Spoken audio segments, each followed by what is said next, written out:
Good afternoon, students. In the last lecture, we studied the components of acquired immunity. The components of acquired immunity are in the form of cell-mediated and that of humoral immunity. I have already explained you what are the cells of cell-mediated immunity and that of the humoral immunity. Now, we are going to start with the next topic is the mechanism of action of B lymphocytes to antigens. These B lymphocytes are the cells which are produced in the bone marrow. Like the gland is the bursal gland. As to attain maturity, these cells remain in the, to attain maturity, they remain in the bone marrow, where actually it forms the humoral immunity. Humor is fluid and that fluid is serum, and in this serum the antibodies are present. Antibodies are found to be either free or otherwise they are present on the surface of the cells. And here we are discussing the functions of antibodies.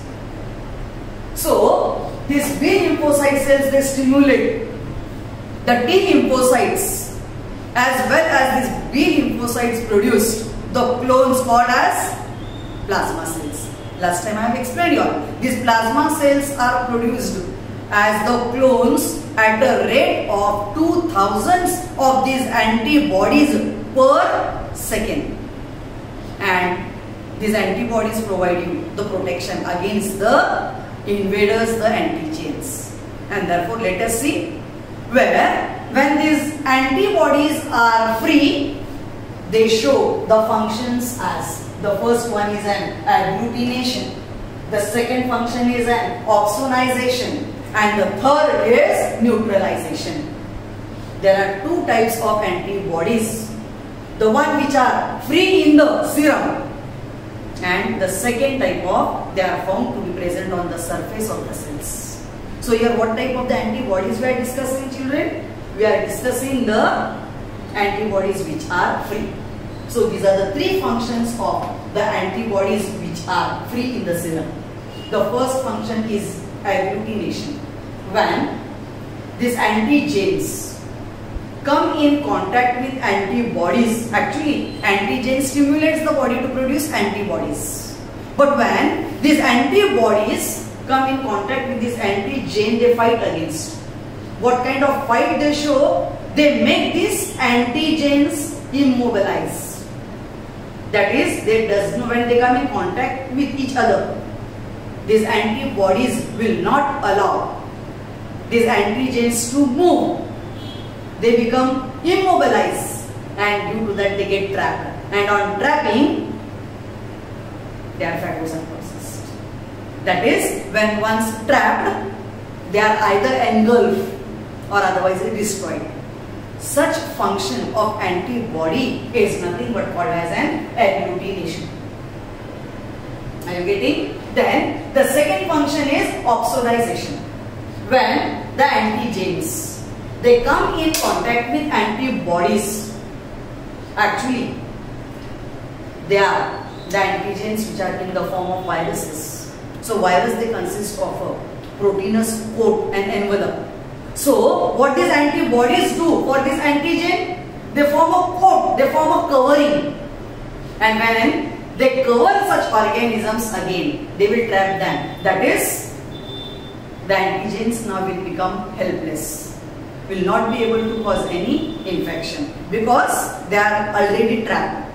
And on trapping, here the function is referred as opsonization, in the form of actually opsonization, meaning is they are trapped by covering their face and making them immobilized, helpless. The function is called as opsonization. The third function is neutralization. When the organisms as microorganisms like bacteria, they cause some harmful effect as they secrete the toxins. So toxins are secreted by antigens when they invade, when they enter the body. So what will be the function of antibodies? They will secrete antitoxin. That is, they will reduce the toxicity of such toxins. So this function is nothing but called as neutralization. One is agglutination, that is trapping the organisms. Second, opsonization, forming a coat, forming a covering against the antigens. And the third is neutralization, that is the toxins are converted into less toxins. The toxicity is reduced. Such type of function is nothing but called as neutralization. Understood, students? All these are the three functions of the antibodies which are found to be free. Okay? Then the next topic what we are going to discuss is the vaccination. Now, what is vaccination? Administration of vaccines or antigenic preparations against the pathogens is nothing but called as vaccination.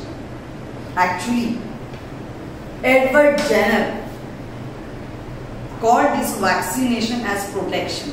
So this is a primary protection against the type of diseases which are caused by some pathogens. So these are vaccinations are nothing but those are antigenic preparations here which are given to the patient or a person to get rid of such diseases. So it will provide you the protection. Such type of the substances are nothing but called as vaccines. And administrations of vaccine is nothing but called as vaccination. When any type of pathogen when enters your body gets stimulated.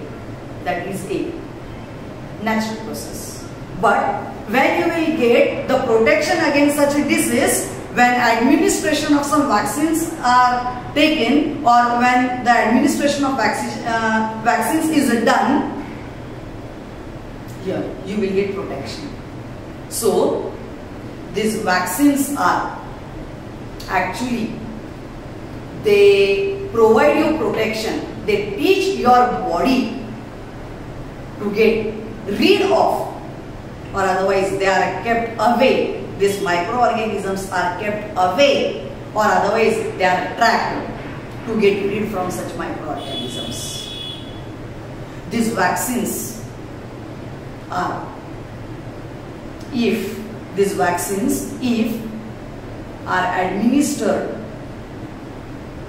they may cause the harmful effect also. When your body will not recognize such type of antigens, they may cause serious effect, serious illness. When your body will not be able to recognize the invaders. So vaccines actually teach your body how to recognize and how to eliminate the invaders, the pathogens, and therefore a person will get protection. At the same, when the vaccination is done in a group, so it will provide protection in a society also. Such type of these vaccines have kept us away from the disease like polio, where the eradication of polio from India is totally done, as you will not find a single patient suffering from polio, smallpox and so on.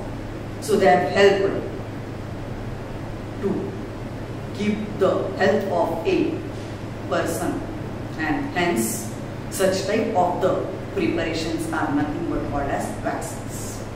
Is that clear?